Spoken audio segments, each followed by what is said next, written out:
Today, we're diving into a story about new beginnings. But here's the thing, it's actually two stories running at the exact same time. You've got the story of a brand new nation being born from this totally radical idea, and right alongside it, you have the story of millions of people who journeyed to that nation, all hoping to start their own lives all over again. Okay, so I want you to just picture this for a second. The year is 1787. You can practically feel how thick the air is in Philadelphia. You're in this packed room, windows shut, and tempers are flaring. And right there, the entire future of a country is just hanging in the balance. Yeah, this is way more than just a meeting. This is where a whole new world is getting hammered into shape. And that's where we'll start our first story. Right here in this stuffy, heated room. The task they had was, well, monumental. To create a totally new kind of government. One that wasn't built on the power of a king, but on the will of its very own citizens. Now, you gotta understand, this moment didn't just pop out of nowhere. It was the result of over 150 years of struggle, of trial and error. You go from these first tiny colonies just trying to survive on the coast to this incredibly bold declaration of freedom, and every single step led them right to that hot summer in Philadelphia. And this is what all that arguing led to, the U.S. Constitution. But the most radical thing about it isn't all the laws and articles. It's the first three words, we the people. I mean, what a concept. This simple phrase basically declared that a whole nation could belong to its people. So this wasn't just some dry legal document. It was a promise, a really, really big one. And you know what?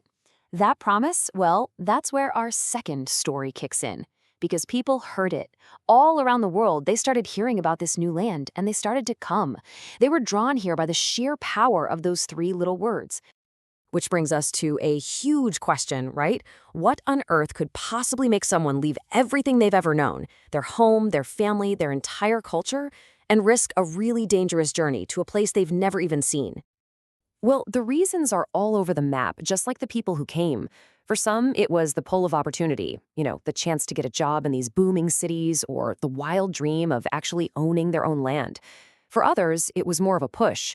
They were running from war, from poverty, from all kinds of hardship. But underneath it all, there was this one common hope, just a shot at a better life. Now, this wasn't a slow trickle of people. Nope. It came in these massive, powerful waves, and each wave completely changed what the nation looked like. For the better part of a century, it was like this constant tide of humanity, all flowing toward America. And for so many people, the journey to that new beginning looked like this. A long, difficult voyage across the enormous Atlantic Ocean. Just look at these routes. It's kind of a visual reminder of just how huge this movement of people really was. And if you check this out, you can actually see the patterns change over time. The first wave, from about 1820 to 1860, was mostly people coming from Great Britain, Ireland, and Germany. Then you see a shift. From 1860 to 1890, a whole lot of people from Scandinavia started arriving. And then, bam!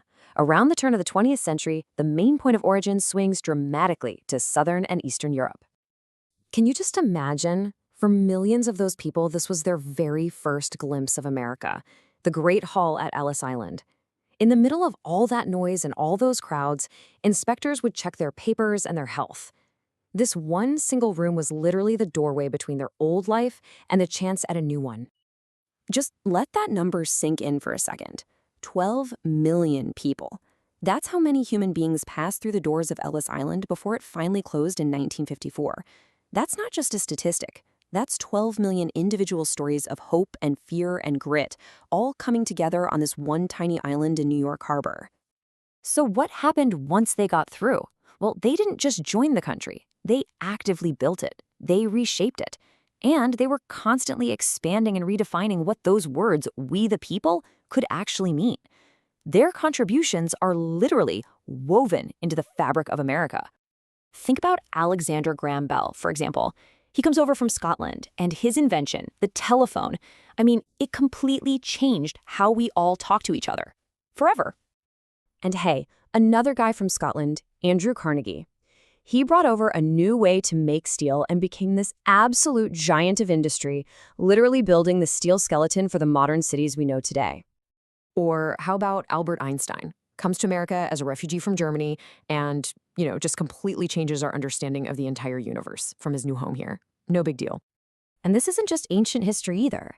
Madeleine Albright got here as a young immigrant from Eastern Europe, and she goes on to become the very first female Secretary of State, shaping how America relates to the whole rest of the world. So when you kind of step back and look at the whole thing, a really clear picture starts to form. The story of this nation has never really been a finished product. It's always been a story of constant renewal, of one new beginning after another.